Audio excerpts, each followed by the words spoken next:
Chega mais, torcida gloriosa, torcida do Botafogo, primeira edição, plantão glorioso. Já tomou o seu café com leite? Já, né? Botafogo Fluminense, mais de 89% na nossa enquete. Ganhar do Fluminense é para comemorar ou é café com leite? 89% café com leite. Os tricolores estão arrasados. Desde José Ilan... O Fluminense leva um gol, que foi 2-1, e morreu. Até Anderson Mota tricolor. Começo de ano tenebroso, começo de ano medonho, de merda. Olha, os caras estão arrasados, mas já deveriam ter se acostumado, né? Afinal de contas, engatamos a sétima e não vamos parar, porque a situação entre os dois times cada vez mais distante, né? E vamos falar sobre as perspectivas para domingo, tendo em vista o que foi apresentado hoje. E ainda, jornalista Thiago Veras ontem mesmo falou que o Botafogo já está em fase de troca de documentação para anunciar Juan Cruz como reforço para o ataque. Vou falar sobre isso e muito mais depois da vinheta.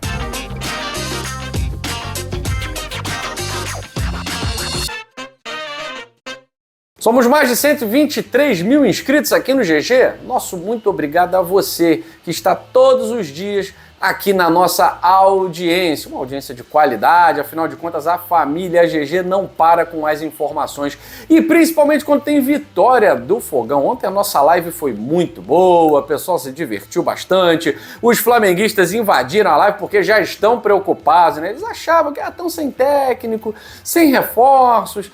Vai dar ruim. Pois é, viram que o Botafogo de 2024 continua em 2025. É tempo de Botafogo e o tempo não para, como dizia Cazuza.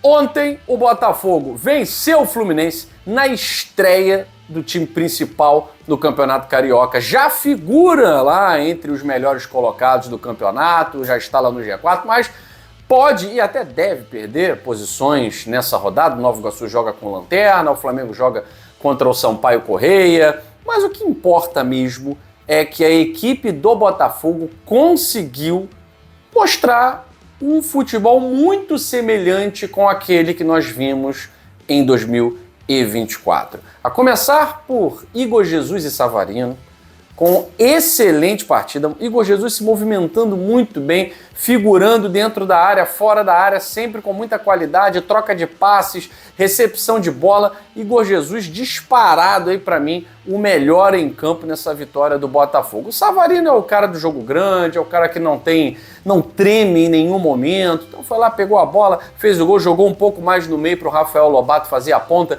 Gratíssima surpresa ao Rafael Lobato. Matheus Martins, apesar de ter perdido um gol mais do que feito, né? Era só comemorar, sair pro abraço. Foi também importante, é um jogador forte, um jogador rápido, foi importante ali pela ponta. E o que dizer, né, da nossa meiuca funcionando ali com o Gregory, com o Marlon Freitas. O Marlon, um grande maestro desse time do Botafogo, né? Jogou muita bola. E até o Lucas Alto, hein? Quem diria? O pessoal do Vitória tá toda hora ligando. Quando é que vocês vão liberar o cara? Cadê a documentação? Pelo amor de Deus, aperta o botão do fax. O Lucas Alto, se for liberado para o Vitória tá contando com esse negócio, ele vai ser liberado depois da Supercopa. O Botafogo trouxe aí 2 zagueiros, né?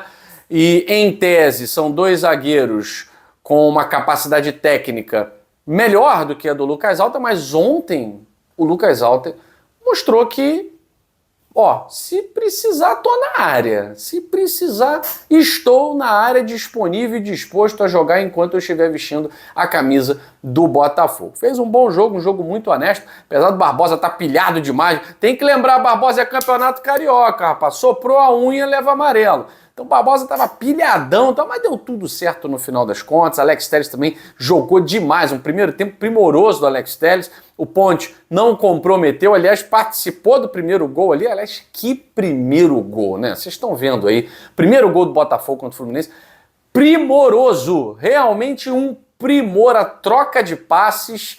E aí o Rafael Lobato ajeitou o corpo, ajeitou demais, né? Ajeitou demais, quase quebrou a coluna ali. Mas o importante é que o Igor Jesus já estreou fazendo o Kamehameha que estava em falta no final da temporada passada. A gente queria tanto gol do Igor Jesus no final da temporada, mas já começa 2025 metendo gol. Poderia ter feito 2, não fosse o inacreditável, espetacular, Fábio, que aos 44 anos pega mais do que 90% dos goleiros aí com metade da sua idade. Inacreditável o que o Fábio faz, né? Agora, inacreditável também é a reclamação dos torcedores do Fluminense. Já deveriam ter se acostumado. Eu vou aproveitar, eu sei que ele não está assistindo, né? Mas eu vou aproveitar e mandar um abraço aqui pro Diego, que não está assistindo, que é tricolor, lá da academia. Tô chegando hoje para malhar cedinho. Fui falar com o Diego, eu já tô acostumado, isso aí pra mim nem adianta zoar. Já tô acostumado. Esse é o sentimento. Tem que ser esse o sentimento. Porque já é café com leite. Falei ontem, fizemos uma enquete, ganhar do Fluminense. Comemora-se ou café com leite? Café com leite 89%. Então já perdeu a graça e cada hora é uma desculpa. Pelo menos ontem a torcida falou assim, não tem desculpa. A maioria dos canais que eu olhei para dar risada, não tem desculpa. Os caras estavam jogando há mais tempo. Os caras estavam fisicamente mais preparados e perderam, como sempre. Jogamos como nunca e perdemos como sempre. Tá? Obrigado, Fluminense. Obrigado porque não tinha um adversário melhor. Se pega o Maricá, ia ser jogo duro. Se pega o... Qual o nome do Sampaio Correia? Sei, jogo duro. Mas pegamos o Fluminense. Isso é ótimo. E a perspectiva para domingo já melhora. Já melhora. Por quê? Nós vimos o nobilíssimo Carlos Leiria inventando quase nada. Quando ele mexeu, colocando o Rafael Lobato, muita gente esperou Savarino na ponta, Matheus Martins na outra, e jogando com 3 jogadores de meia ali, né? Alan, Gregory e o Marlon Freitas mais adiantado. Ele joga o Rafael Lobato pro lado direito e foi a grata surpresa do jogo de ontem. Gostei demais da apresentação do Rafael Lobato. Um primeiro jogo entre os profissionais do Botafogo, no time titular, não sentiu pressão. Sem pressão. Fez lançamento, participou do primeiro gol, jogadas em velocidade. Gostei da partida do Rafael Lobato. E aí o Carlos Leiria, ontem, gabaritou, cara. Gabaritou. Não inventou, não quis colocar o seu jeito, que bom, né? Não precisa, esse time não precisa de ninguém botando seu jeito, a não ser que seja um cara assim, pô, com um currículo absurdo que vai fazer o Botafogo jogar mais, né? Com os novos jogadores e tal. Ontem a gente estava sem o novo treinador, sem os reforços e ganhamos como sempre. Né? Isso é muito bom. E mostra que para domingo, por mais que o adversário seja muito melhor, não é melhor não, o Flamengo é muito melhor do que o Fluminense, esse time está numa rota correta, numa rota de competitividade. E aí, provavelmente, o Rafael Lobato deve ceder lugar ao Arthur. E o Botafogo pode ir com essa mesma formação. Se acontecer alguma mudança para domingo, deve ser a ida do Savarino para a esquerda e o Botafogo jogando com 3 meias, como eu falei, né? O Gregory, o Alan e o Marlon Freitas, de repente melhorar o passe e tal. Ou, não, gostei do jogo, gostei do time, vou manter o esquema. Savarino no meio, Matheus Martins de um lado, o Arthur do outro e o Igor Jesus cravando lá para meter mais um Kamehameha pra gente no domingo. Acho que o torcedor do Botafogo ficou menos preocupado porque viu que o time entendeu como é o futebol, a herança deixada pelo Arthur Jorge, como é o futebol desse Botafogo competitivo vencedor. Eu fiquei muito tranquilo porque a nossa espinha dorsal, ela tá basicamente mantida, né? Você chega ali até o Marlon Freitas, é o mesmo time, é o mesmo jeito de jogar, a troca de passe e o primeiro gol resulta muito nisso, né?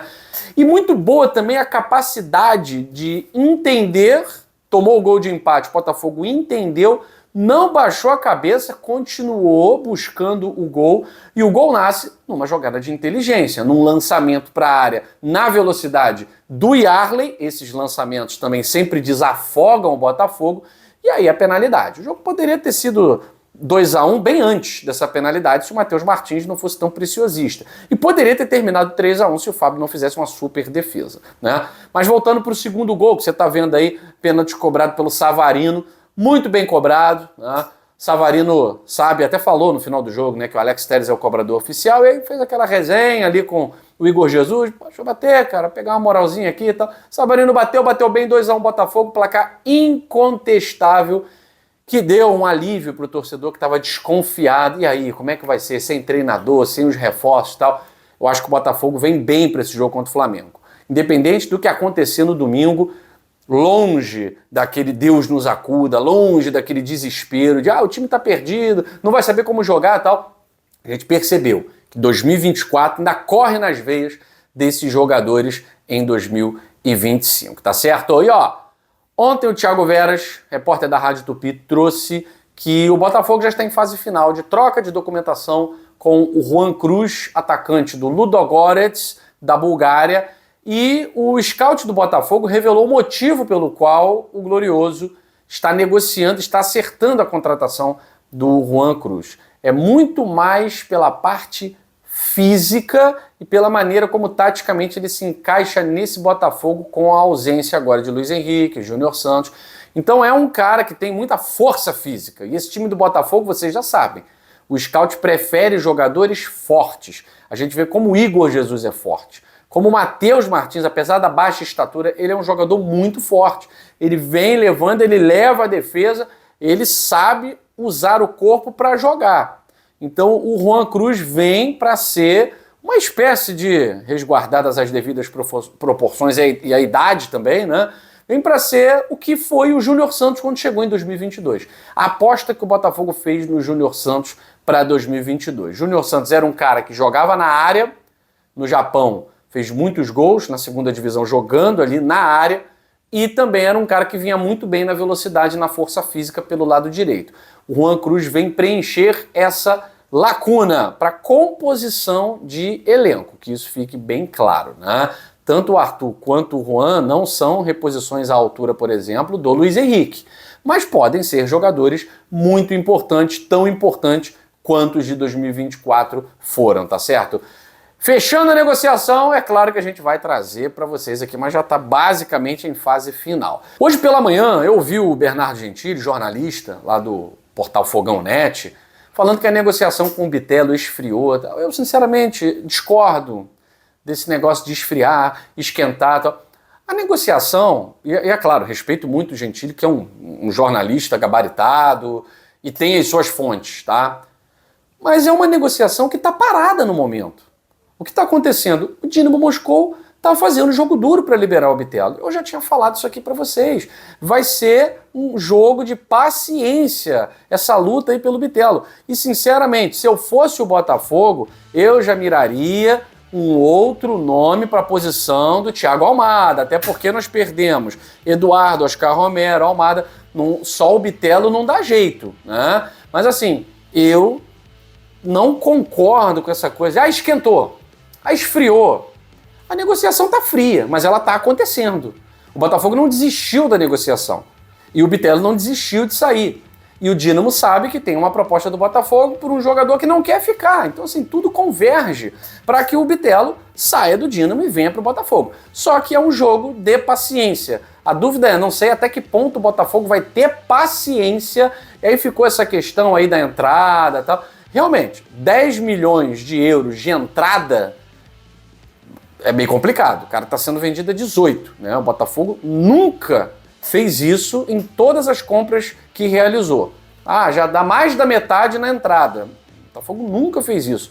Ele sempre vai ali dividindo, estilo Casa Bahia, né? Vai parcelando, é possível, então que se faça, né? Vamos ver. Mas a negociação segue, gente. Tá nem fria, nem quente. Tá do jeito que sempre foi. Os russos embaçando, o Bitelo atrapalhou, né? O Bitelo, orientado pelo seu empresário, atrapalhou a negociação. Eu tenho até a certeza de que vai dar certo. A única certeza que eu não tenho é se o Botafogo vai ter a paciência para esperar o tempo dos russos. E eu acho que não tem que ter essa paciência, não. Bitelo chegar é uma coisa, só o Bitelo é outra. Eu acho que tem que ter um outro jogador de um nível alto para assumir essa posição. Até porque, repito, pode não ser a menina dos olhos da diretoria, mas tem Recopa contra o Racing e o Botafogo tem que fazer valer a força da sua camisa. Eu fico por aqui, beijo grande no seu coração, saudações alvinegras, fui!